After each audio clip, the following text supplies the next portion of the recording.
This is the Diamond Hogs Podcast with Mason Choate and Robert Stewart. Welcome to the Diamond Hogs Podcast. I am your host, Robert Stewart, joined by my co-host, Mason Choate, over there. We're doing things a little differently today.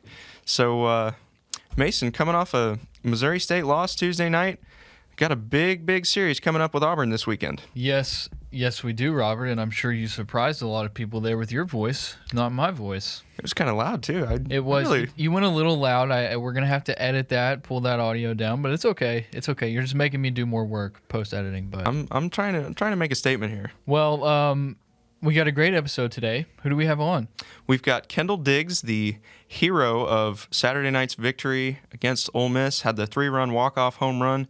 Great interview with him, followed by Coach Kevin Bohannon. You've heard from him before. He's our, what do we call him, resident recruiting expert? He's our resident recruiting expert, analytics expert. He's our team insider.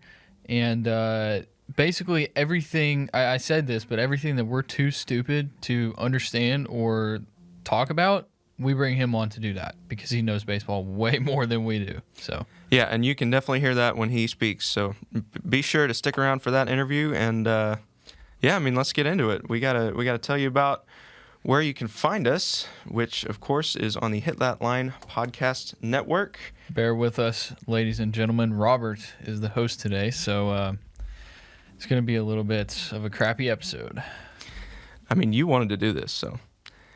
The Hit That Line podcast network, that's where we are available, and on HawgBeat.com. You can visit hitthatline.com to get all of your listening needs, from the Morning Rush podcast to Trusting the Process with Ty Richardson. They also record their shows like Halftime. Morning Rush, which I was on. Which Mason was on. Wednesday morning. That's today. So definitely go check that out. Yeah, I talked Arkansas baseball. And if you need some Arkansas baseball recaps or tweets, you can visit hitthatline.com. I write recaps there. And you can go to hitthatlineAR on Twitter, and you can see me live tweeting the game. And like I said, again, HawgBeat.com for the best coverage of Arkansas athletics around. You know, Andrew Hutchinson, Alex Trader, Mason over there, Kevin Bohannon, who's going to join us later on. They do great work. Pete D'Alessandro as well. Pete. Definitely got to subscribe to HawgBeat and check us out on the YouTube as well. We put a lot of work into that. There's my signature point coming from the other side. Speaking of which, thank you to whoever, I can't remember the name. Apparently, I look around the room and pick at my nails the whole time that you're talking, and you actually bring good information, and apparently I do not. So I have made the commitment that this entire episode I'm going to look you straight in your eyes. That is my new cover picture on Twitter. Oh, really? Yeah. I didn't see that. Congratulations. Yeah, I'm a big fan. I've noticed that I look around. I don't have anything else to do when you're talking. You go on rants for like 5 minutes, just like looking at your scorebook, and you're like, oh, in the third inning, Caden Wallace, and I'm just like, what do you want me to do? You want me to stare at him the whole time? Also, I'm glad that people watch the YouTube version because I didn't know that. That's the big takeaway. Yeah, that's the big takeaway. Okay. Yes, HawgBeat, nobody covers Arkansas baseball better than that crew. Okay. What do we want to start with? Do we need to start with Missouri State? Well, I think we should start with Chinook Seedery. Oh, good point. Real quick. The best tasting seeds in the world. Best tasting seeds in the world. Use code DHP10 to get 10% off your order at ChinookSeedery.com. I have figured out one thing that we're going to do to give away some free seeds. We're going to give away some free seeds and a free shirt from Toll Sports Management this weekend. I haven't even talked to you about this because we haven't had time, but I'm thinking we do score predictions for Game 1 of the Auburn series. Closest person to it gets sent free seeds and a free shirt. Okay, sounds good. All right. We should advertise this on all of our social platforms, which, by the way, if you're not familiar, at Diamond Hogs Podcast on Facebook, go like us, follow us, check us out there. On Twitter, at Diamond Hogs Pod, and I think it's Diamond_Hogs_pod on Instagram. So just search Diamond Hogs Podcast on any of those 3 platforms. Give us a follow, and you can see our giveaway information there. Yeah, we will officially post what we're going to do, but that's what I'm thinking as of now, and this is on Wednesday, so we'll figure it out by Friday. Sounds good. Okay. Thanks, Chinook Seedery. We said okay at the same time. That was pretty cool. That was kind of cute. Okay. We're a cute couple. Nope. Don't say that on air because now people are going to clip that, and that's weird. Don't say that. Okay, let's get It's only into weird if you make it weird. Let's get into Missouri State. Okay, Missouri State, 6-4 loss. That was the first midweek loss for the Hogs all year. This season, I think, what did they had won 15 in a row? Is that right? Oh, gosh, Bob was talking about it being like 17 or 18. It was their first. No, okay, so they haven't gone undefeated in non-conference or midweek since 2005. One of those two. It's got to be midweek because they've already lost non-conference games. Oh, that's true. Okay, so they have not gone undefeated in midweek since 2005. They were going to do it if they had beat Missouri State, but they didn't. Missouri State, a team that if you follow Pete D'Alessandro on Twitter, he tweeted this out. They were 4-4 against what was the? I'll pull it up. I feel stupid now that I started saying a stat without even thinking of it. Okay, here we go. Missouri State, they were 4-4 against Power 5 competition, and they had a positive run differential. They were outscoring opponents 53-46 in those games. So it's like they had played well against good teams, and they got the better. What is the saying? The better of the Hogs. They got the better of the Hogs. That's what I thought it was. It just felt weird. Yeah. Okay. Yeah, I mean, you knew coming into this series, or not this series, this one game that Missouri State is not a bad team. It's probably one of the better midweek teams the Hogs have faced. I mean, you think back to 2015, they were playing a super regional here in Fayetteville. Think back to 2017, there was a regional between these two teams. So Missouri State is a perennial postseason contender. Maybe not this year. I'm not certain of that. But another thing is one of the big storylines was Dave Van Horn and whatever their head coach's name are two of the six most winningest coaches in Division I. Yeah. Active coaches or total maybe? I think it's active, yeah. Yeah, the Bears guy is I think third all time and Van Horn's sixth. So that's a lot of wins between those two guys, and I think both were well over 1,000. So I don't know. Should you feel too bad about this loss? I don't. So if Arkansas, and I said this on the Morning Rush as well, if Arkansas hadn't have scored 3 runs in the ninth, if they had gone 3 up, 3 down in the ninth, bottom of the ninth, and that's how the game ended, and they lost 6-1, then I'd be like, okay, what the heck? Because they only had 2 hits going into the ninth. They had only scored 1 run on a Dylan Leach home run, which was one of the 2 hits. And the top of the ninth was just a disaster. I don't know. I don't know why you bring in Hessenthal or Nick Griffin if you're trying to win that game. So that's something that makes me feel better about it, is that if they were trying to win that game, they could have, because they wouldn't have brought those 2 in, especially not Nick Griffin. No offense to Nick Griffin, but he has not shown it to us this year, especially in the top of the ninth when you have your lineup coming up in the bottom of the ninth when you need to win that game. That was just that makes me feel like they are just trying to get these guys some pitches.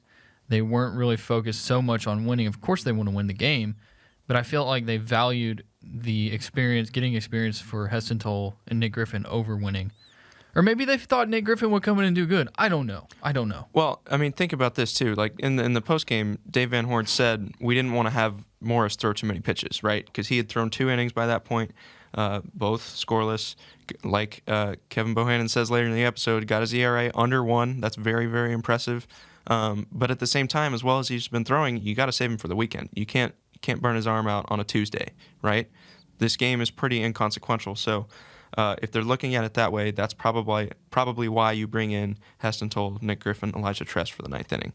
Did they want to throw 3 pitchers in the 9th? I'm sure they did not, but that's probably how things went. When Toll didn't work out, you go to Griffin. When Griffin didn't work out, you go to Trest. And then you look at it in the bottom of the 9th, they come up and let's see. Take us through it, and then I'm going to make comments as you go through. Okay, so you got a ground out for Brady Slavens. That was like the 5th ground out to first base of the night. Kendall Diggs pinch hits, new friend of the Diamond Hogs podcast. Kendall Diggs pinch hits, draws a walk, takes second on a defensive indifference. Michael Turner pops out. So here you are through 8 2/3 innings if you're Missouri State and you've given up 2 hits. I need you to do one big sniff. You have a whistle in your nose, and it's I'm tweaking over here, dude. Okay, how is it now? Breathe through your nose. Okay, that's better. Okay. All right, that was weird. Anyway, Hogs are down to their last out. It's 6-1. You got Robert Moore at the plate. Don't remember what the count was, but he pokes a single into left field. Diggs scores, and then 2-out rally. Yeah. So before that at bat, I was sitting with friend of the podcast, Christian Cheatham, and I was like, I don't know what it is, man. I told him, I said, here comes foul out Moore, because I was like, he's gonna foul out or he's gonna pop out, because that's just been Robert Moore. I don't know what it is. He was hitting 225 before that at bat, and I said, I don't know what it is, man, but this team just cannot hit a line drive to save their life. Sure enough, I kid you not, right after I say that, Robert Moore hits a line drive into left field and drives a run in, and I was like, you've got to be joking me. Yeah. And then that's when I tweeted 2-out rally, and here comes Jalen Battles. Well, not quite. But oh, am I ahead? You skipped a couple of batters. Oh. Including Zack Gregory, who got on base. Yep. Wore a pitch, got on base. Yep. So you got 2 on now, and then Jace Borfin comes up to bat. Second baseman bobbles it a little bit, but he's still got time to make the throw. Doesn't make the throw. Makes it, but it's errant. And so just like that, bases loaded. Jalen Battles represents the tying run in a game that, in the 9th inning in which you entered down 5 runs. Yeah. Drives in 2. Jalen Battles drives in 2. Another errant throw from left field. You've got second and third, 2 outs, down 2. So the tying run is 180 feet away. And Dylan Leach, who's already homered, comes up as the potential winning run. As Andrew Hutchinson refers to him as the midweek Mickey Mantle. Midweek Mickey Mantle. I've heard a lot of nicknames. Andrew Joseph calls him the midweek masher. I think John Williams, the PA guy, said monster of the midweek. I called him the greatest hitter of all time if Arkansas only played midweek games. That's a mouthful. Yeah, I think that's the best one, though. I like Hutch's. Midweek Mickey Mantle? Yeah, okay. The alliteration is top tier there. I don't know if he listens to the podcast, but I know he is very active when it comes to my Twitter mentions. Donnie Leach. I don't know his relation to Dylan Leach, but there is a relation, I would have to assume. And look, man, I'm not hating on Dylan Leach whatsoever. All I said was he hits home runs in the midweek, which is statistically proven. And as far as his playing time, I don't have any comment on that because I don't know. I'm not the coach. I don't decide if he plays or not. Also, Michael Turner's hitting about 330, so it's not really Dylan Leach's fault that he's not starting. No, yeah, if he's going to start, it's probably going to be a DH spot because I think they like Turner behind the plate too. Right. Unless Turner really needs a day off behind the dish, then Dylan Leach is serviceable. Right. But behind the plate, let's just say it, Michael Turner's better than Dylan Leach. Right. I mean, you saw it last year. There were probably 4 or 5 doubleheaders in conference series, right? And so Dylan Leach got to catch a handful of games. Yeah. Because Opitz can't catch 18 innings in one day. And I'll go ahead and say this now. I think earlier on in the year, I don't know if I said it on this podcast, but I'm not afraid to admit that I said Dylan Leach can't hit the ball. And earlier in the year, he could not. But I'm confident in saying now, if you want to bring Dylan Leach in to DH or pinch hit or whatever, I'd be okay with it. It feels like he's more in a groove now. Yeah, especially after the double against A&M. Going into that, when they brought him in the pinch hit in that situation, the prior 2 days he had not converted in his 2 pinch hit opportunities. And so I was like, oh, here we go again. And then he proved me wrong. So that's why I feel okay with it, and the fact that he hits bombs in the midweek. I think Dave Van Horn might have answered my question about pinch hitting Leach for Gregory a lot nicer had Leach not gotten a hit on that last day. Yeah. Okay. Anyway, so Leach, what happens with Leach? Hits a grounder to short, and that's it. Hogs lose. Yep. So in the grand scheme of things, probably doesn't matter a whole lot, but it did matter to D1 baseball enough for them to drop Arkansas to a 9 seed in their postseason projections. I mean, that may have been brewing. I don't know. It was enough. The other thing there in those D1 baseball projections is that they've got Auburn as the 6th seed. So that means that they probably think Auburn's going to beat Arkansas this weekend. Correct. I think if the Razorbacks come out on top on the Plains this weekend, I think we will see a rollback of that. Because that seems a little extreme for a team that's currently ranked 19th. Well, let's just go ahead and get in Auburn. All right, let's do who it. took a game against Tennessee last weekend. Only the second SEC team to do so this year. They played Tennessee really competitive too. Yeah, they did. I mean, I don't. It feels like the first game ended in a blowout, but for 6-7 innings, it was really tight. I think the Vols hung 8 on them in one inning, but yeah, the first game that was a weird one because as you mentioned, like when we left the ballpark, the game was tied, I think. Right. And then I got home and it was 17-4, and I was just like, what happened? And then Auburn wins the Saturday game 8-6, and then it was a close Sunday game. They lost 5-3, but I mean it was close. I'd have to look at the box score to see exactly, what happened. I'll pull it up right now actually. So Tennessee scores 3 in the first inning. Auburn ties it up with 2 in the 5th, 1 in the 6th. So you're at 3-3 in the 7th, and then Tennessee puts up 2 in the bottom of the 8th. And Auburn couldn't score in the top of the 9th. So that's how it happened. But let's talk about this Auburn team because they got Sonny D. Chiara. That's what we're going with? That's what we're going with. This dude's a monster. He is the only guy in the Southeastern Conference hitting above 400, and he's not particularly close to 400. 436. Yeah. That's insane. It is. I mean, I don't know what else to say. Like we asked Kevin about it later on the show, so stick around. He's going to be able to explain why this guy is so good. Okay, Bo. But man, that just blows you away. He's hitting 436, 40 RBI, 13 home runs. He actually doesn't lead the team in hits because he's played 41 games. He doesn't lead the team in hits? No. Blake Rambush, he's hitting 362. He leads the team with 67 hits, but he's played 4 more games. Well, he's also hitting 362. He also has like 50 more at bats than Sonny. Wow. Is Sonny drawing a lot of walks? Oh, yeah. He leads the team with 50 walks. Oh, my goodness. I bet he leads the SEC with that, too. I bet he does. There are 3 Tigers behind him tied for second. You know what second place is? What? 20. I do want to mention Auburn has a team batting average of 291. That seems significant. It's third in the SEC. LSU's got 292. Tennessee's 312. Tennessee, that's holy crazy. Man. They are third in the SEC behind Tennessee and LSU in on base percentage, 395 team on base. I'm gonna pull up Sonny D where his walks rank in the SEC. But you go ahead and talk. So 50 walks compared to 20. That's what, 2.5 times?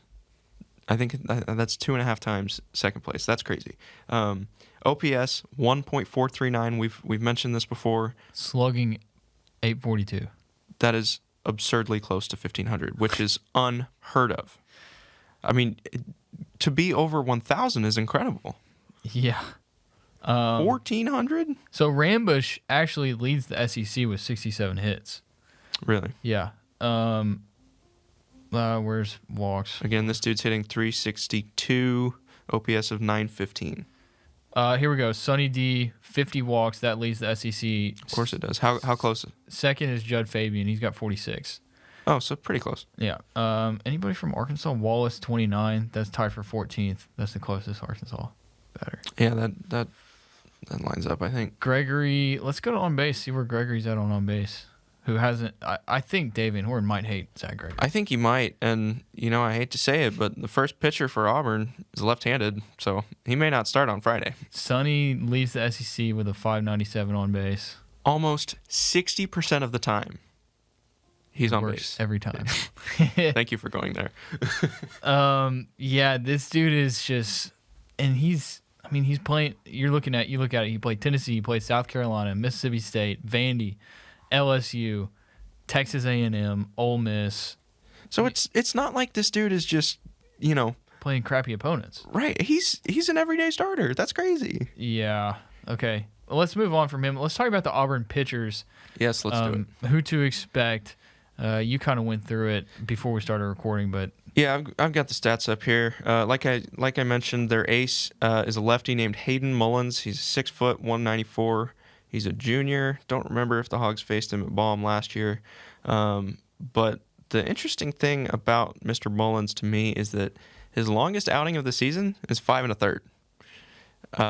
It's not, So he has no quality starts. For an ace to have no quality starts at this juncture in the season, it's kind of remarkable. I mean, it seems to be working for them. They win baseball games. It sure does. They must have a good bullpen. They must.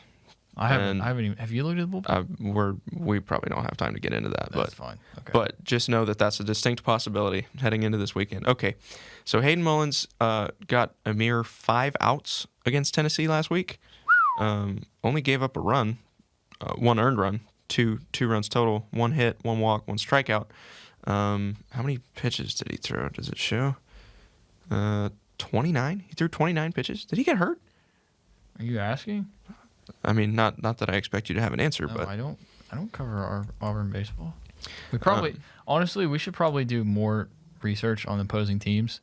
Well, this is why I like to have opposing beat writers join us. But I know, but that's just not as good as having Kendall Diggs on, to be honest with you. Okay. But the week before was his, I think, longest outing of the season. 5 1/3 innings, 3 runs, 2 earned, 3 hits, 2 walks, and 6 strikeouts through 91 pitches. So both by number of outs and number of pitches, it was the longest of. Oh no, he threw 93 a few weeks before. But he's not. I mean, it feels like this guy has to work for outs with as many pitches as he's throwing. Which is good for Arkansas because they need to start seeing more pitches. They need to start seeing more pitches. I was going to say they need to face a pitcher that's just like, that struggles. Mm-hmm. But it seems that even though a pitcher struggles, they do really well against Arkansas. So if this dude's going to have a quality start, it's going to be this weekend. It's going to be, yeah. Right. That's a good point. So that game where he threw 93 pitches, he walked 6 Vanderbilt Commodores in 4 1/3 innings. Struck out 9. The Commodores? How do you walk 6 and strike out 9 in 4 1/3? Oh, you know who's a believer in the 3 true outcomes? That guy. Hayden Mullins. Yeah. Okay. He gave up no runs. He walked 6 guys and gave up no runs. Okay. That's enough about Hayden Mullins. Next guy, Trace Bright, appears to be the Saturday starter. 6'4", 199, junior from Montgomery, Alabama. He is a righty. He has thrown into the 6th inning each of his last 3 starts. Given up 3 earned runs in the past 2, 4 the one before that, and 6 to Vanderbilt the one before that. So he's rocking a 4.29 ERA. Nothing really super special about this guy. I don't know. He's a righty. Hogs could probably use that Saturday game. Yeah. Against a guy that doesn't really jump out on paper. And then Joseph Gonzalez is the Sunday starter. He is a righty? I don't know. Yes, he's a righty. Sophomore righty. Worked 7 1/3 against Tennessee on, oh my gosh. Okay, get this. His last 4 outings. 7 1/3, 7, 8, 9. Wow. This guy's pretty solid on Sunday. So maybe if the Hogs want to win the series, they ought to go out and take the first 2. He gave up 5 runs to the Volunteers. I imagine he ran into some trouble in the 8th there. No runs to South Carolina the week before, 7 shutout innings. Mississippi State, 8 innings of 2-run ball, and a lone earned run against Vanderbilt in a complete game the week before. So Joseph Gonzalez is a guy that people should probably look out for. I think that this is just, I don't know, dude. This is a must-win weekend for Arkansas. I mean, I certainly think it is, because if you think about it, look at the 3 teams 2 games back, right? Auburn, A&M, LSU. You've already beaten LSU. That's good.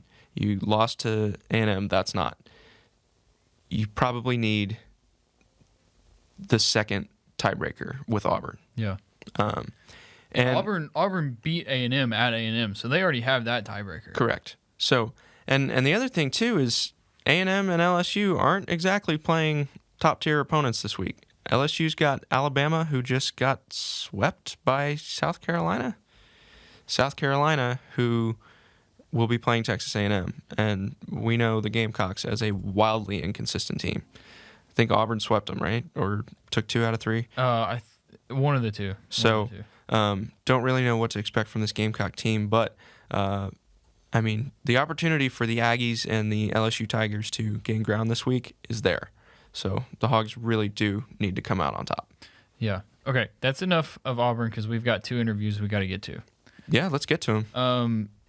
I guess we can just mention one more time. We don't have a presenting sponsor for this week, which I'm sure a lot of you are very happy about. I've had people say that we have too many ad reads. Wait for the postseason. But use code DHP code DHP10 when you go to ChinookSeedery.com at checkout. I'll tell you what, if you're a seeds guy, these are the best seeds that you can get. They're really good. If you're like trying to quit smoking or you're trying to quit dipping or something like that, this is a great alternative. I'll sit in class and chew seeds the whole time just because I like to have something to chew on, which is weird. It's also probably why I look around a lot or I'm always doing something while you're talking. Fidgety. I am fidgety. And I don't think I've ever been diagnosed with anything, but I might. Is it ADHD or ADD? Two different things, but related. But which one is the one where like you can't stay focused on something? I think it's ADHD. Okay. Hopefully you're right. Although ADD is attention deficit disorder, so like I don't know. Either way, if you have what I have and you needed to be doing something all the time, get some Chinook seeds. They're really good. What? I'm pointing for the YouTube. Oh, he's pointing. Yeah, we have a hat and we have some seeds sitting out here. They sent us these hats and these T-shirts, and they're pretty cool. I actually have your hat and shirt in my car. I just keep forgetting to give it to you. That's all right. I'll get it. But yeah, hat is pretty sick if you're looking on the YouTube. Look at that. I like this hat. I'm actually wearing the shirt today. Chinook Seedery. I've already finished 2 bags. The jalapeno ranch and the hatch chili. No, the Parmesan and pepper. I don't know where. Oh, and the hatch chili. I finished that one too. Pete helped me finish that one. Good work. But the good thing is I have 3 boxes filled with more seeds. So I'll be fine there, but we're also going to give some away. So, but if you want to get your own, go to ChinookSeedery.com and use code DHP10 for 10% off your order. All right, now we're going to get to, do you want to do Cabo or Kendall Diggs first? Cabo. Okay. We're going to get to Coach Kevin Bohannon. This is the Diamond Hogs Podcast with Mason Choate and Robert Stewart. Okay, we now welcome on Coach Kevin Bohannon. We're just going to go ahead and say he's our resident coaching, analytical expert, recruiting expert. Everything that we're too stupid to understand, that's what we bring you on for. So how you doing today? Hey, doing good. Got to spend some time in Fayetteville this weekend with the wife, catch a really good baseball series. And it's that time of the year. It's regional week here in Arkansas in terms of high school baseball. Class 1A through 4A are getting going. Class 5A and 6A are wrapping up their regular season. So it's a really good week. It's one of my favorite weeks of the baseball season. Yeah, I thought I saw you tweeting about being in Fayetteville this past weekend. So tell us a little about. I mean, you said it was a good baseball series, but tell us a little bit more about what you saw from Arkansas and Ole Miss. The biggest thing that stuck out is the only way Arkansas scored was by the home run, and that's concerning because we saw it last year. That team hit over 100 home runs, just like the 2018. Nate Thompson has really revitalized the offense. The issue that I see is, and we've talked about this, and Mason and I have talked about this, is the lack of awareness with certain situations. The Texas A&M game, 11-10, runners at second and third, no outs, and you have them on the ropes. You have got to punch that run across. You saw it last night. I think these guys are taking way too many fastballs, and every hitting coach and every offensive coach has a hitting philosophy. And we teach kids to hunt speed, hunt fastballs. You do not want to get an account to where you have to guess. And especially in the SEC and any, mid-major and higher Division I level, these guys can pitch. They can throw 2 or 3 pitches for a strike. And you don't want to get in their count. So if you can control the situation, hunt speed, and start hitting fastballs, Caden Wallace, he was on a 5-game hitting streak. A lot of the times he was swinging at the first pitch fastball, jump on it. That's concerning for me going down the stretch. If they cannot adapt, change, they won't make a run. They won't make the special run that. And Coach Van Horn said it. We're a good baseball team. We're not special. That resonates with me more than anything. He recognizes it. Pitching was good. Zack Morris has really taken that next step from a guy that was in preseason and first couple weeks of the season barely being used to, another weapon out of the bullpen. He did really well last night in the inning that he threw. His ERA is under 1 right now. Evan Taylor continues to be the comeback player of the year. If you give that award out, he has really surprised people. Brady Tiger, that kid's going to be something. He already is. He's on the watch list for the closer of the year handed out by the National Collegiate Baseball Writers Association. He got a little squeezed and had 6 walks on the weekend. That's, abnormal for him, but he's going to be something. And I can't help but get a little giddy of talking, a year from now, if you got Hagen Smith, Brady Tigert, and a Jackson Wiggins that can throw his off speed for a strike, that would be one of the best rotations in baseball. So yeah, 34-11, I think right now. I had them at 14-7 in conference play through this stretch right here. So they're right about where I thought they would be. And they've got to figure it out because it's going to be a tough road trip on the Plains this weekend. So talking to some people and people who like to just stay in my Twitter comments and mentions, they keep saying Arkansas follows the philosophy of the 3 true outcomes: strikeout, walk, or home run. It seems to be like that's what they do, but I'm curious if that's not working at times, as it was not on Tuesday night against Missouri State, where you're going into the 9th inning and you only have 2 hits. Why not adjust and not go with that game plan? I don't know. You're a coach. Why keep sticking with it if it's not working? So that's where I beat my head up against the wall in terms of, if it's not working, you got to try something else. And for once, this is not sexy baseball. It's not, something that's just going to get a lot of ratings. But what's wrong with Michael Turner? Had a shift on him last night with a left-handed pitcher up, and there was one guy on the left side of the infield. And on strike 3, he swings at a 56-foot curveball. Michael Turner is one of the best hitters on this team. He leads the team in batting average. What's wrong with keeping your hands inside the ball and hitting it to left field for a single? Nothing. Instead of swinging out of your shoes. That is what I would like for them to see them do more. And I don't know if it's hard-headedness or they just want to ride it till it kills them, but that's something that they need to do if they want to win a national title. Great teams and teams that can make it to Omaha and win the national title and end up with a dog pile on the mound are teams that can adjust on the fly. You build your team around a philosophy. I get that. But you have some really good hitters on this team that have really good discipline. They have really good bat control. So I don't see why they can't adjust their approach mid-game like some other teams have. Yeah, I thought that Turner at bat was uncharacteristic too, because you've heard him say it before too. His approach first and foremost is left to center field all the time. I want to circle back a little bit to runners in scoring position. I think the official count on the weekend was 2 for 14 in those situations. I feel like it is concerning, but also they found a way to win the series. So, how do you evaluate that? At the end of the day, it's the result. How you get there may not matter. They ended up getting 2 out of 3 from a team that was ranked number 1 6 weeks ago. Now, that team is currently sitting at the bottom of the SEC West and may not qualify for the postseason. Okay. So it's a double-edged sword. Do you worry about the future, or do you look at the outcome and say, okay, well, this has been working, let's continue to do it, and then just adjust based on the matchup that we have? I'm leaning more towards the latter right now because, you're winning 75, 76% of your ball games. If you stay to where you can win 2 out of 3 on a weekend, do it.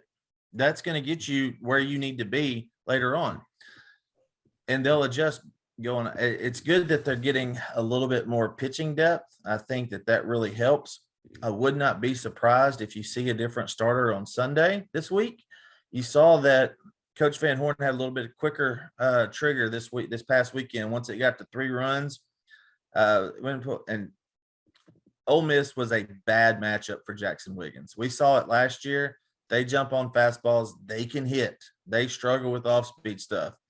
Tim Elko is the leading home run hitter in the SEC, and he looked confused against Brady Tigert. So if you got guys that can really mix it up, and you got some of those guys on the staff right now, you might see a different starter on Sunday. Who would the different starter be? Because I feel like we've been trying to figure out the answer to that question, and you probably would know better than us. Yeah, I don't think it would be Will McIntyre. I want to put that to bed right now.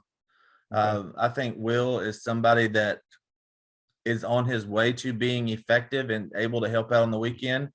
I would look at Zack Morris. He gives you a lefty arm that, you're taking him out of the bullpen, but he has shown that he can stretch it out a little bit. And if you've noticed over the past 3 weeks, as they've used him more and more, they've stretched him out a little bit. So it's not just one batter or one inning. It's we can go out there and get 3 innings out of him. So I think they're to the point now, if they do change it up, all they need is 4 or 5 innings. They're not asking you to go 6 or 7 innings. If they can get those 4 innings out of you, get good 60 to 70 pitches, turn it over to the back end of the bullpen, I think that would be okay. I think that's probably a good choice. I think a lot of people in this discussion are worried about having a guy get through 6 or 7, and that's not necessarily what you need. You mentioned Brady Tigert earlier and Kendall Diggs, both of those 2 freshmen. They really dominated the storylines against Ole Miss. What do those freshmen really, really mean to this team? Obviously, Tigert was the SEC Freshman of the Week, worked 5 innings, got a win and a save this week. Diggs had the walk-off home run. Just where do you come down on those 2 guys? It was really funny because Sunday, sitting there, and I'm texting with Mason and Hutch, and I said, man, they're going to Tigert too early. They're going to him way too early. He won't finish the game. Mason said, I bet he does. I bet he comes in, and I bet he finishes up. Said, I hope you're right, and I hope I'm wrong. And having seen Brady in the past, he was a short relief guy, and I'm still amazed at the transformation he has made over the past 2 years. 2 years ago, he was 87, 88. He would flash a 90 occasionally. He had a slider. He really didn't have the curveball that you see right now. It wasn't as developed. But to see him, he did not have his best stuff on Sunday, but he worked through it. He was able to come in a clutch situation with bases loaded on a Saturday night on national television against one of the best offenses in baseball and get out of it and get the win, and then come back on Sunday and get the save with a 3-inning save at that. So you got somebody that's going to make a lot of headlines, and he's going to be a really high draft pick if he stays healthy. That's the thing with him. He had some arm issues back in high school that I think he's gotten over. He's matured out of it. He really had a chip on his shoulder this weekend because Ole Miss didn't offer him. And that's the dumbest thing that Coach Bianco, Coach Lafferty, and I have a lot of respect for those guys, because Jack Doherty, who took the loss on Saturday night, pitched for me in the summer. And those guys know baseball. They're really good baseball guys. I have a lot of respect for them. But that's the dumbest decision they've ever made, was not offering Tigert. You got a guy in your backyard 45 minutes away, and you let him go to a rival. So I'm a really big Brady Tigert fan right now. I think he's got a bright future. Kendall Diggs is one of those guys that you love to see have success, because you saw it as he was coming up. You saw it that he was not only a power hitter and a good athlete, but he's a great kid. He's a great teammate. He's one of those kids that just kept working. A lot of these freshmen that come in that are highly rated, and we'll talk a little bit about recruiting, these guys come in and they expect to play right away. So when you don't, it's a shock to the system, because you're used to being the dude. You're used to being the guy that goes out there and get the ball, be in the middle of the lineup. So you have to adjust your way of thinking and adjust how you want to approach and be a part of a team, that you can provide the maximum amount of efficiency when you have that chance. And we talked about it the last time I was on the show, that he was taking advantage of every opportunity that he had. That's what you need from guys like that, who can come in, make an appearance and do their job. He did it, and what a clutch situation. I was sitting right behind his family Saturday night, and it was one of those things that you say, to take a quote from Moneyball, how can you not be romantic about baseball? It was just such a great sight to see. And, whether he sticks at first, moves to third, is in a DH role, he's going to play for the next 2 years and then be a draft pick. He's that kind of guy, and he's going to hit. He's going to hit a lot at Arkansas. We're going to get to a couple recruiting questions here in a minute with you, but I want to ask you real quick. I sent you a text and asked you what you thought of Sonny D from Auburn, and you sent me a long text. I read through it, but rather than me reading it out on the podcast, how about you explain it, what you're seeing from him, how he's hitting over 400 and just having so much success even in SEC play? So he's kind of an old school guy, and when I say that is he's of the philosophy of I'm going to hit it where it's pitched and try not to do too much.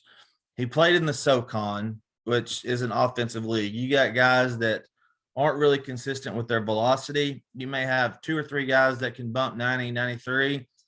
But other than that, you got guys that are 85, 86. So you go up and down, and it kind of messes with the hitter's psyche a little bit. So transitioning to the SEC was better for him in that he got more consistent velocity. He got to see those guys that can run it up there 94, 95, and he's been really locked in. He doesn't try to do too much at the plate. When you look at him, he's 6'1", 260. And when you look at him, you're like, how is this guy hitting over 430 with 12 bombs and 40 RBIs on the year for a team that's pushing for a host spot? And that's big, especially for Auburn. And it's just his approach at the plate. And it's like, I'm not going to do too much. I'm going to stay middle of the field and hit it where it's pitched. That's his philosophy. Simple. And Gabe Gross has maximized his potential. And I give a lot of credit to Gabe Gross for that. He actually told Sonny D that, that was the kind of hitter he was. He's not trying to hit the ball out of the park. But if you stay with that middle approach, it's going to allow you to keep your hands inside the ball, create backspin when you have the opportunity, and hit the ball a long way and hit for a high average. The better hitters that hit over 400 in college baseball have the ability to go line to line and gap to gap. And when you think of a power hitting first baseman, the first thing that comes to your mind is, oh, they're probably a pull hitter. He's the total opposite of that, and that's what's made him so good so this far into the season. Gotcha. So we'll shift into recruiting now, and this is something that I have very, very little knowledge about, so I'm not going to pretend like I do. But you're plugged into the high school ranks. You understand how this process works. What is it about Dave Van Horn and Nate Thompson that make them so effective at recruiting?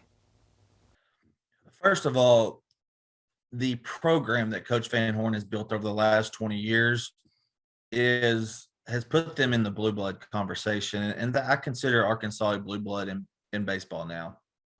A lot like you would Kentucky, Duke, North Carolina in basketball, Alabama, Ohio State, Clemson in football. The facilities, the money that they put into it, the development with the new center that they have, all of that goes a long way into getting these kids to a prospect camp. And a lot of these kids that are committed for this season, they'll come to a prospect camp when they're ninth or 10th grade. They'll see the potential in them, offer them on the spot, get a commitment. Now, does that always work out 2 or 3 years later? No. We've seen guys that are in the top 100 in perfect games ranking or whatever ranking you want to use not make it to the spring. And usually those guys aren't mentally tough. So they have a specific type of athlete that they're going after. You got to be mentally tough to play for Dave Van Horn because they're going to be transparent about everything. They're going to let you know what you need to do and how to fall in line. If you're a bad teammate, you won't make it. Plain and simple. So they're looking for those guys that can fit that mold and play at a high level every day. You can't take any days off. And Coach Van Horn said it back when he visited North Little Rock that he wants those Arkansas kids that want to play every day and don't want to take a Tuesday or Wednesday midweek game off. They're always working better at their craft. It's not the ultimate goal for these guys just to get to Arkansas and have a career there. They're preparing these guys for the next level.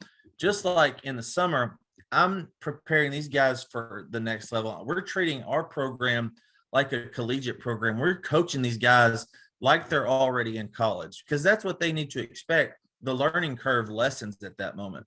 So you got to give a lot of credit to the organizations and programs where these kids are playing summer ball at that are really preparing them for the next level. And that's why I think you see a talent burst, especially looking at that 2020 class with Robert Moore, Caden Wallace, Jackson Wiggins, guys like that. And then you can see them across the nation as well. You see them at LSU with Dylan Cruz, Trey Morgan, Jordan Thompson. Then you got Jacob Gonzalez. They're all over the place. They're all over the SEC. But getting that specific type of player in the mold that they want to Arkansas is what they've really honed in on. So you've been able to get out and watch some of these guys that have committed to Arkansas in the 2022 class, specifically the in-state guys for the most part. I'm curious, maybe some names that nobody really knows right now, but you've been out there, you've watched them, and maybe you have an idea that once these guys get to Fayetteville, they're going to make an impact. Yeah, and there's 4 guys that really come to mind if you're talking about in-state guys, and I've talked about them on here, Twitter, on our website, in our forum. Gage Wood is, top right-handed pitcher. He's gonna get some draft looks, but he's not ready to go play professional baseball yet. He runs his fastball to 93, 94, really tight curveball, a lot like Brady Tiger at high spin rate, and it buckles you at the knees. He's had a really good season. Fastball flattens out a little bit at times, and that's where he's going to have to make some adjustments in the SEC because, as you see, you can't throw 97, 98 by these guys. They're going to hit it 500 feet. So having the ability to create that third pitch for him is going to be key. Cooper Dawsett, he's been one of the longest commits for the Razorbacks since ninth grade, I believe. He was an outfielder / right-handed pitcher, but he's going to pitch. He's at Springdale Harbor right now. He's been their ace for the last 2 years. Big power righty. He's a maximum effort pitcher. And a lot of people, when they see him pitch, remind them of Jack Leiter. I mean, it's violent, fierce, and he gets after it. He runs it up there, low 90s. I think he's better when he's in the low 90s, but he has the strong right arm. He's been clocked from 100 in the outfield at a perfect game event. So he's got the stamina. He's got to stay healthy. That's the key. And then a couple other pitchers. Colton Sims, if he stays healthy from Russellville, is a guy kind of like Heston Toll in that he's going to work in the low 90s, but he's a strike thrower. He always has been. And that he moves the ball. He can spot it where he wants to. He can be valuable. Jordan Husky, the lefty from Greenbrier, big tradition in his family. Brett Husky, his dad and I played against each other back in high school. Jordan, he's a competitor. He's been Greenbrier's ace the last 2 years, and I think he has the potential to do some big things. Big strike thrower, won't blaze it up there, but he'll work in the upper 80s, and he's got a good curveball and changeup to go with it. Position player, Easton Swafford, had the pleasure of coaching him and being around him the last 4 years, and he's a kind of a Swiss Army knife. He came up as a shortstop, played shortstop in high school, but he can play second. He can play third. We put him in the outfield because he's athletic. He's a 6'6", 6'7" runner, not blazing speed, but good angles and smart kid, very high baseball IQ, and he is a great hitter. He can go line to line, gap to gap, and he has the potential to hit for a little bit of power. Kind of reminds me of Stovall with the swing, where it's really loose and really fluid. So those are the top 4 or 5 in the state right now that, fans and everybody need to learn the names because they're going to be on campus next year and they have the potential to push for playing time. So baseball faces a unique challenge in that it's very, very common for players to get drafted out of high school and into the pros, right? And I imagine Arkansas has to deal with this a lot more than most other schools because they're recruiting some of the best players who are also going to get drafted. So if you're Dave Van Horn, what do you have to do to make sure that you have a backup plan, or you're convincing these guys who like Stovall, who had first round talent, but you convince them to show up on campus? I mean, how do you deal with that? Yeah. First of all, you have to offer them. You cannot be scared of the MLB draft. And I think Jaden Hill, who went to LSU from Ashdown, is a prime example of that. The staff went and saw him and they said, there's no way this guy's going to step on campus. There's no way. Well, Jaden Hill and his advisors had a number that they wanted for the draft, and guess what? They didn't get it. So he went to LSU, and the next thing you know, you got an in-state guy that's playing against you. So I think they changed their philosophy, went after a Braylon Bishop, went after a Tink Hintz, Mason Wynn, Nate Woolgamuth, some of those highly ranked, Robert Moore, Caden Wallace. All of those guys got offered, and Hintz and Wynn were the only ones that didn't end up on campus. So that's the first thing. They changed their philosophy that we're going to go ahead and offer these guys. They've already got guys that are ranked really high. Jason Jones, Cole Phillips, Mason Neville. Those are the three guys you got to watch out for. Where they have a backup plan now is they have the NIL, they have the transfer portal, and they have junior college. So if you lose guys, if you lose a Jason Jones, who's going to be a corner, he's going to be a corner guy. He profiled as a shortstop coming up, but he's bulked up, mature a little bit, so he's going to probably profile at the next level as a third baseman. You got a guy like Harold Cole, Chase Webb, that's going to come in from junior college rank. Cole, I think, will be the shortstop next year if he doesn't get drafted. He's from San Jacinto Junior College down there, who's a powerhouse in junior college baseball. So you got junior college, and then you got the transfer portal. They've already got eyes on guys that haven't played to where they committed and they could possibly go after. Jace Borfin is a prime example of that. They were really close in the recruiting with Oklahoma. Jace decided to go there, didn't have the freshman season that he wanted, said, oh, let's redo this and go to Arkansas. So that those three things right there have opened it up for them a little bit. And, you know, NIL money is going a long way now, especially when you got some of the big wigs in Arkansas really stepping up to the plate. Yeah, that's something, and this will probably be the last question for me. That's something I wanted to ask you about. I mean, as we've mentioned, I mean, you're plugged in, so you probably know more about this than most people, but you also know about the importance of NIL in college baseball because of the scholarship limit. So how is this helping these Razorback players specifically? Because they're coming to this school where if you're a freshman or a transfer, it's questionable if you're going to get play time. Some of them, you know for sure, like you're good enough, you're going to play. But you also have limits on scholarship money. So you need that money to help you out, and NIL has made that possible. It's just, what's the impact on that? Yeah, so another thing that goes into that is the money pool overall. So, and that includes academic money. So it doesn't matter how you get there, it's that you get there and you have the money to go with it.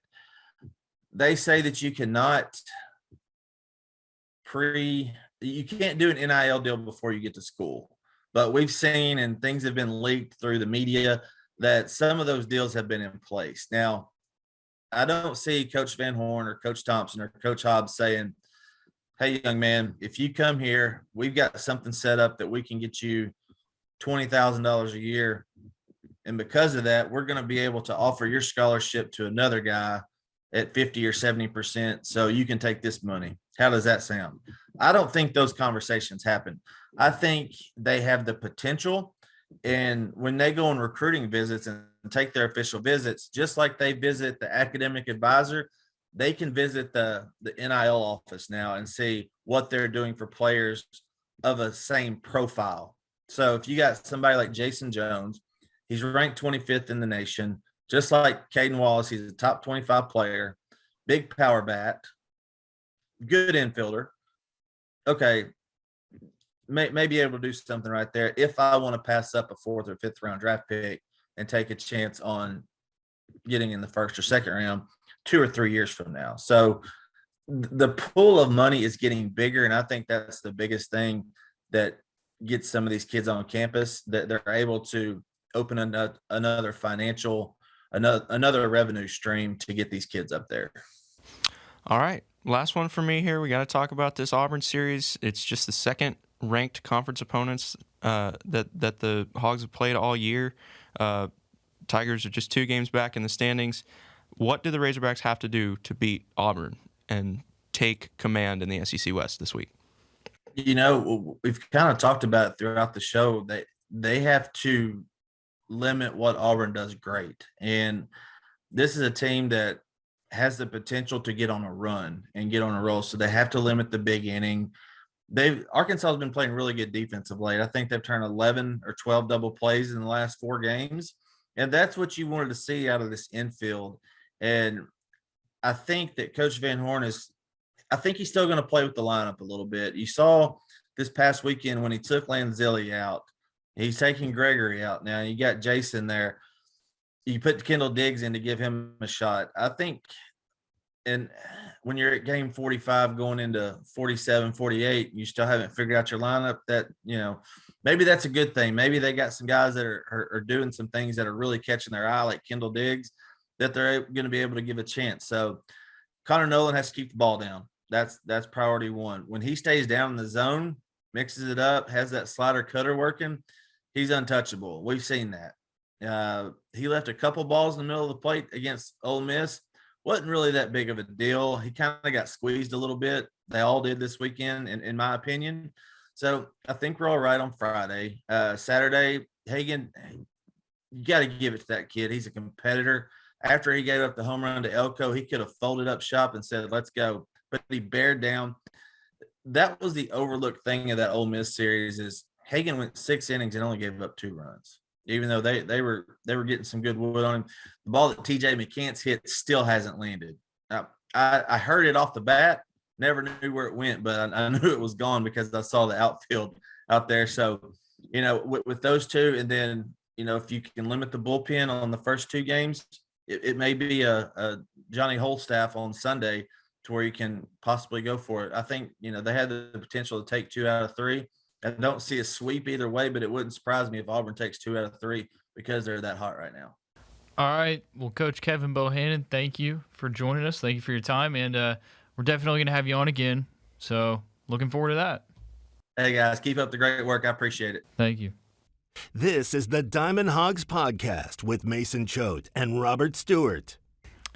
Big thanks to Coach Kevin Bohannon. He always is very insightful, helps us figure out, or helps you through us figure out the stuff that we cannot tell you because we're not that smart. I love listening to that guy talk. I do. And also, you know what else I love? Chinook Seedery.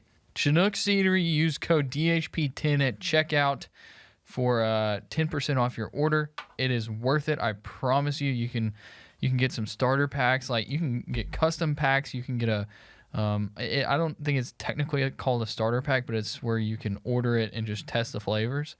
And so you can do that. You can get the flavors just like the big bags that we have sitting right here.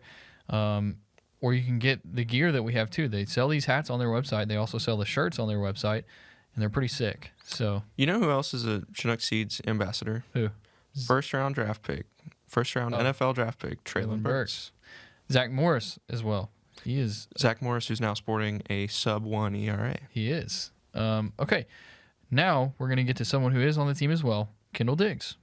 The Diamond Hogs Podcast is the premier Razorback baseball podcast. All right, we now welcome on Kendall Diggs, freshman for the Arkansas Razorbacks. You know him best probably for his most recent home run. Kendall, we'll get to that home run, but first I just want to ask you, what's the vibe with the team right now? Because we're recording this on Wednesday. You guys just lost to Missouri State. There's a lot of haters out there. How do you feel, and how does the team feel as a whole? Yeah, obviously, it would have been nice to get that win yesterday, but we're still very confident in ourselves.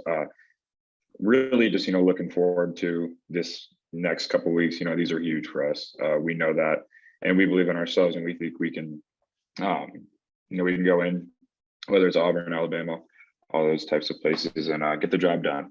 Take the series. We know we're good enough. Just really have to play for the team, and I think we're gonna be all right. I think we all know we're gonna be all right. We just got to keep our heads down. Don't worry about what everyone else is saying, and just play the game we love. So There you go. So tell us a little bit about your life since Saturday night. Are you getting kind of a big man on campus kind of treatment or vibe? I mean, I don't know about all that. Definitely, the phone was going really crazy. It was really hard. I didn't really know how to handle it that night. Not hard, I wouldn't say, but knowing, you got to wake up and, we have a rubber match on Sunday, a huge game. So I really, that night just spent a lot of time with my family, my little brother, my girlfriend, they were all there, which was really cool. So, and then we went, obviously got that win. And then after the Sunday game, got to back to everyone on the phone, that type of thing, or did my best to. But yeah, it's been really cool. So after the home run, big dog pile, big group, not a dog pile, but everybody crowded around you. And from the TV version that we've all seen, we can't tell what happened, but you came out without your jersey on. Do you know who took your jersey off, or was it just like a team effort? I'm not 100% positive. I'm not sure. I've seen some video, talked to some guys. I think Nick Bowden was one of them. I think he was ripping it off pretty hard, but I'm not sure who. I think it was kind of like a whole couple dudes that, it was crazy. They were ripping it off, but yeah. A little bit unlike Jose Altuve, right? Yeah. So you haven't seen the field too often as a freshman, so I'm sure that's tough. But I'm wondering, do you just ever like sit back, look at things in perspective, and say, you know what, I'm getting to see the field at all. I am a freshman here at Arkansas, one of the nation's top baseball programs. Is that pretty satisfying? 100%, yeah. Coming in here, obviously, if you come in to University of Arkansas baseball, to this program thinking, oh, I'm gonna play every single day, that type of thing, it's never gonna work out. It's just not the right mindset you got to have. So yeah, coming in, I mean, if you look at the lineup we have, the guys we have, obviously I'm gonna do my absolute best to be in that lineup, but it's not super likely, especially at the beginning. I knew that wasn't really the case. So I mean, yeah, just keep my head down, work as hard as I can. But it's been really, really cool, to get in there and get that opportunity. And I've just been doing my best. So in general, what is your, I guess, impression of Arkansas been so far?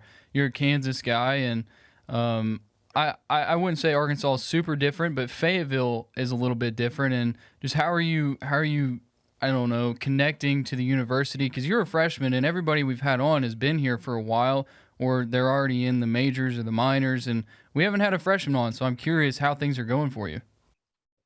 Oh, I love it. I love it here. Everyone's so nice. I really love, how the love for the baseball team here, it's crazy, everywhere you go, everyone, either knows who you are, cheering you on, all that kind of stuff. But yeah, I love Fayetteville. I got a lot of people. I mean, a lot of Kansas City people do end up coming down here as well. So that's also really nice to see some familiar faces just around campus, whether they come to a game, all that kind of thing. So I was curious if you knew any of the other KC area players before you got here, because I know you and Slavens are both from Olathe, right? Yes. Me and Brady are from Olathe, and then so I actually didn't know Brady before I came up here, but he played at his JUCO JCCC is probably a minute away from my high school, so we used to play there once in a while. That's a good JUCO. But Robert Moore, so I played with Robert in summer ball from when I was about 10 to 16, so for 5 or 6 years. So I've known Robert forever, so that's really cool to be back on the field with him. Just as we grew up playing together. Heston Toll played on that same team with us. Even though he's from Texas, he'd come down and played on that same summer team with us as well. So it's been real cool to reconnect with him too. So when you come in and you already know those guys previously, do you kind of hover around them, or did you quickly make new friends on the team? Maybe who's your best friend now on the team? Who do you hang out with a lot? I mean, obviously I love being around those guys. It's awesome. I live with all the freshmen, so I'd say, that's who I'm around the most. I want to say I have a best friend on the team. I love all these dudes. They're my brothers for sure. They definitely, there's a lot of older guys, that are just extremely nice, especially right when we got here. I know at some other programs, or even like in high school, the older guys won't be nice to the younger guys, but they were so welcoming, did everything they could to help us with any situation we were in, that type of thing. And I forgot to mention too, Jude Putz is another Kansas City guy. He's one of my roommates. So I'm roommates with him, Stovall, and then it was Gabe Darcy. I love all those guys too. So yeah, I spend my time around them, and then obviously at the field. Uh, I'd say, I mean, I'm with the infielders a lot, obviously. So Caden Wallace, amazing guy. I'm with him a lot over at third. I go over to first as well, that kind of thing. But yeah, everyone's awesome. I love the team. Yeah, let's talk a little bit about defense for a sec, because we've seen you play almost exclusively DH when you've got yourself into the lineup. But I remember in the fall, I mean, you were all over the field. You were in the outfield, third base, first base. Where do you most prefer to play? Like, if it were up to you, where would you be starting?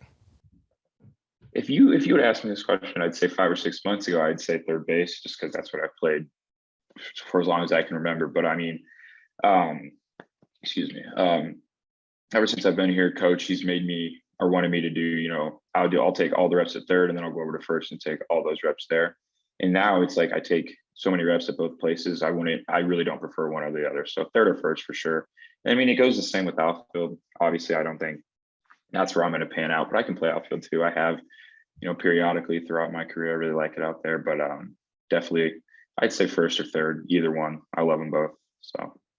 So as far as making yourself a better player, how do you feel like that's happened here at Arkansas so far in your time? Like, what do you feel from the program and the coaches and the other players that it helps produce a better talent on the field? Because Arkansas is a program that produces a lot of professional baseball players, and I mean, I feel like you might be able to start see that just as a freshman. Mm-hmm. Oh yeah, definitely. For me, I mean, when I got here, it was really, I was just taking it all in, watching those older guys work. I mean, their work ethic is unreal. And, I was kind of watching, I was like, man, that's cool. And obviously just trying to take it in, trying to be like them, all that kind of thing. So yeah, I mean, they're just doing stuff with the team. We have practice every day. If we're not playing a game, I think that's not enough. I mean, these guys are working their butt off from either before practice, after practice, that type thing. And I've really learned a lot from that. Just getting work in on your own, doing that kind of thing. I think that's helped me immensely, obviously. And then obviously being real transparent with, being real coachable with the coaches. I mean, they know what they're talking about. And as soon as you listen and apply what they want you to do, you're going to get better.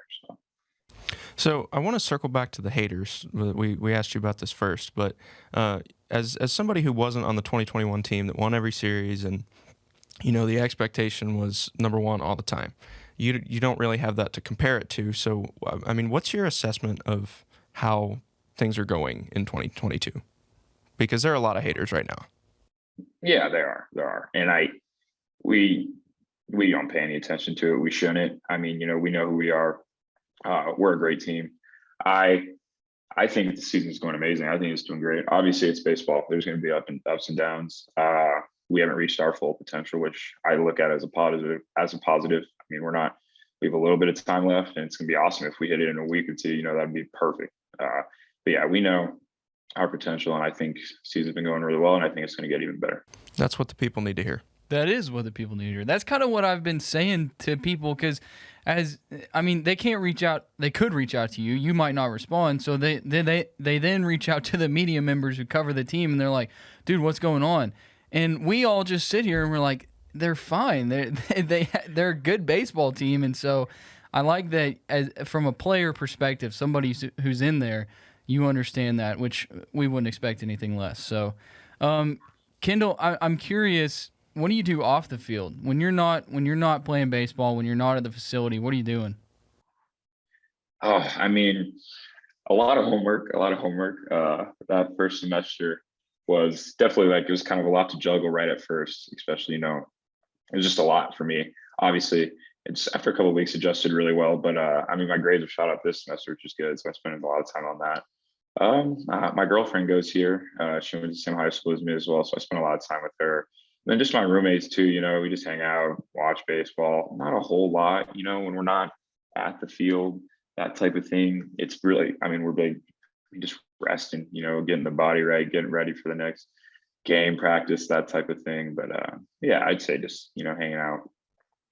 So you do a lot of homework. Does that mean that you really wanted to come to college as opposed to going straight to the pros out of high school? No. Or yes, but I was getting at the point with homework, that type of thing. I'm not huge on it. I'm the type of guy where I really have to make sure that I am doing it, if that makes sense. You know what I'm saying? But because I'm not huge on school, but I love this place. But I got to make sure my grades are all right, obviously, just with baseball and all that kind of thing. So Yeah, dude, freshman year is killer because you're taking all those core classes that don't really matter, but they make you take them. Yeah, I'm sorry, dude. it's all good. But yeah, that's what I was getting at. I mean, obviously, like that was a huge thing. Like you were saying, yes, Arkansas like drew me in. I love this place, but I was just saying, freshman year, that school hit me really hard right at first, but I've started to figure it out a little bit. So. I'm curious. So you're from the KC area. Are you a Royals fan? Oh yeah, huge Royals fan. Okay, so what do you think is going on right now, and why can't they score runs? I don't know. It's crazy because before the season, we thought we were going to be able to score runs and we might not have enough pitching. It's kind of been the opposite type thing. So I don't know. They had a good win yesterday. It was good to see Whit popping out of the yard. So hopefully they can get it started a little bit. You ever talk to Robert and be like, "Hey man, put in a good word with your dad. Maybe get me a couple autographs or something." It's funny you said that. So growing up, we played our summer team was called the Royal Scout Team, and Robert's dad actually put it together. So Robert, Dave Moore, he coached us when I was probably 10 to 13, around that age, and then he finally stepped away, and then it kind of turned into that scout team type thing, and then they just brought in coaches, all that kind of thing. So I've been around that Royals organization forever, and they're amazing people. Gotcha. Did you ever get to go to any of the World Series games in 2014 or 15? 15, I did with my dad. I forget what game it was, but yes, it was unreal. It was awesome. Also, are you a Chiefs fan too? Yes, sir. Dude, heck yeah. Okay, I'm a big KC sports fan. I'm a Royals fan and a Chiefs fan. I'm more Chiefs than Royals just because it's hard for me to keep up with 162 games. But all right, so okay, are you a baseball guy through and through, or do you also like football, basketball, other sports, or is it just baseball for you? Oh, I love football and basketball too. I love watching. Obviously, love baseball the most. It's awesome, but I love watching, especially. The Chiefs. There's nothing better than watching a good Chiefs game on a Sunday. So I love it, dude. I love it. You're my new best friend, Kendall. So I, as a music guy, like to ask this question, but if you could see any artist at any venue in the country or in the world, who would you see and where? Ooh, any artist at any venue. That's a tough one. That is a tough one. I've only been to maybe one concert my whole entire life. Yeah, I've only been to one concert. That is tough. Can I think about that? Yeah. Yeah. We can circle back. Yeah. Okay, but we'll stay on the topic of music because I've been thinking about this every time I'm at the yard. When you pick a walk-up song, what goes into that decision? Because I feel like if I was picking a walk-up song, I would pick a song that would fire me up every time I'm going to bat. And I'm just going to be honest, some of the walk-up songs just don't fire me up. So what is it for you? What goes into picking a walk-up song? Yeah, for me, obviously, I do want it to fire me up. Another thing is, you want the crowd, the people there, they maybe want them to, know the song, maybe like dance a little bit, that type of thing, relate to it, that you want them to like when you're coming up to bat, that's a cool song, that type of thing. But yeah, I did one of the Kanye songs. I love it. It's cool.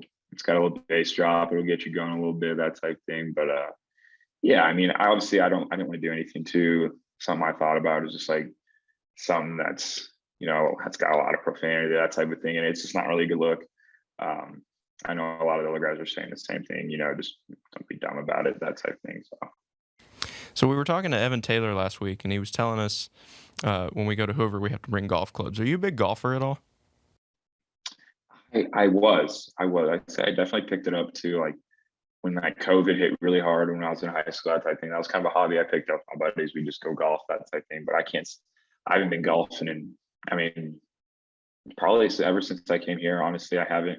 I obviously won't golf during the baseball season just because obviously don't want to mess up the swing, that type of thing. But I do love golf. I do. It's so fun. I love it.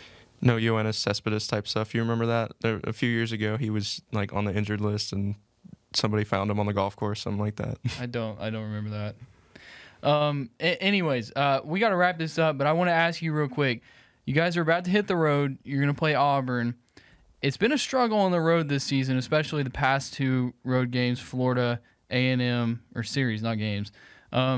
What's the feeling going into Auburn who, let's just lay it out there. If you guys lose this series, then Auburn takes first place in the SEC West. Yep. We're really confident going in there. We know the circumstances.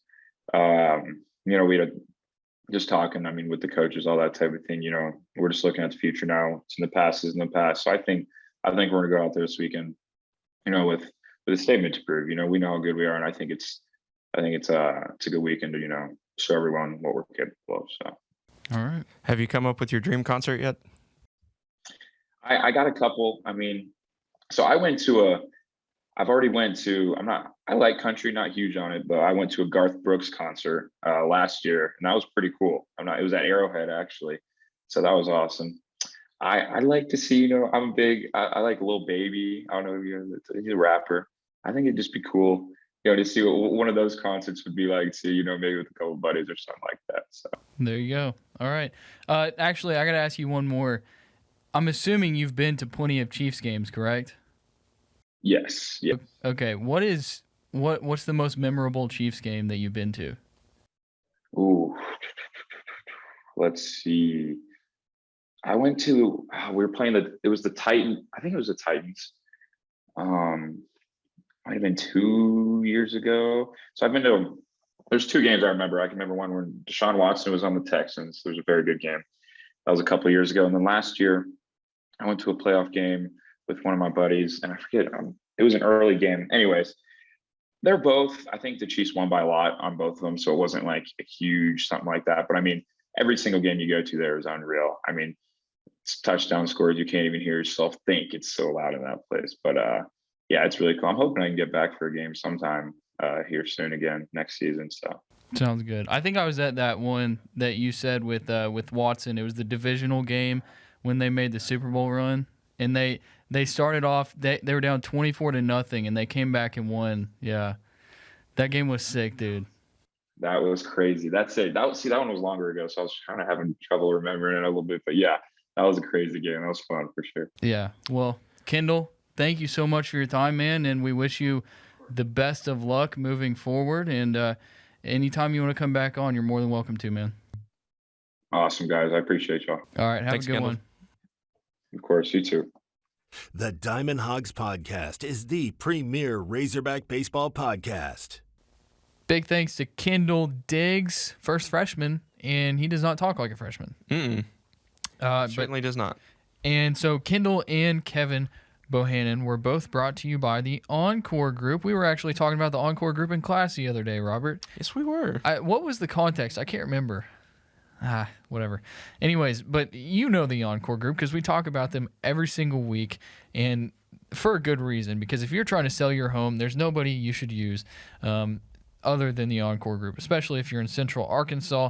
Do not settle for somebody who's just not going to put in the work. You want someone who's going to sell your home for top dollar in the shortest amount of time, and that is the Encore Group. That's Matt Grissom and his team. They've got plenty of experience because they help you get professional video and photography.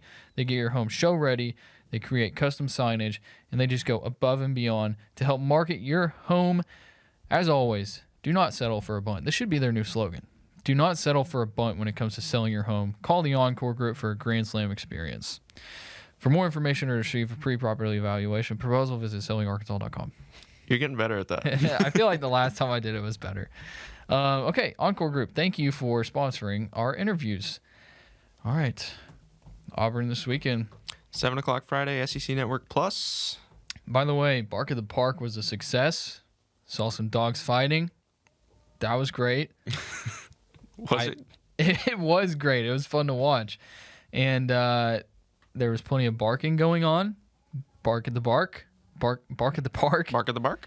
I loved seeing the dogs on the video board in between innings. That was great. Plenty of dogs. And so, yeah, I just had to say that. I forgot about that. Anyways, this weekend, Auburn and Arkansas, as you mentioned, 7 p.m. on the network. Plus? Plus streaming. Yep. SEC Network proper on cable or satellite or any of your standard TV packages. 4:30 Saturday, SEC Network. And then wrap it up Sunday on the SEC Network Plus. That'll be streaming at 1 o'clock Central Time. All right. We'll talk to you guys on Monday. You've been listening to the Diamond Hogs podcast. Follow the guys on Twitter at Choate Mason and at DRStew32.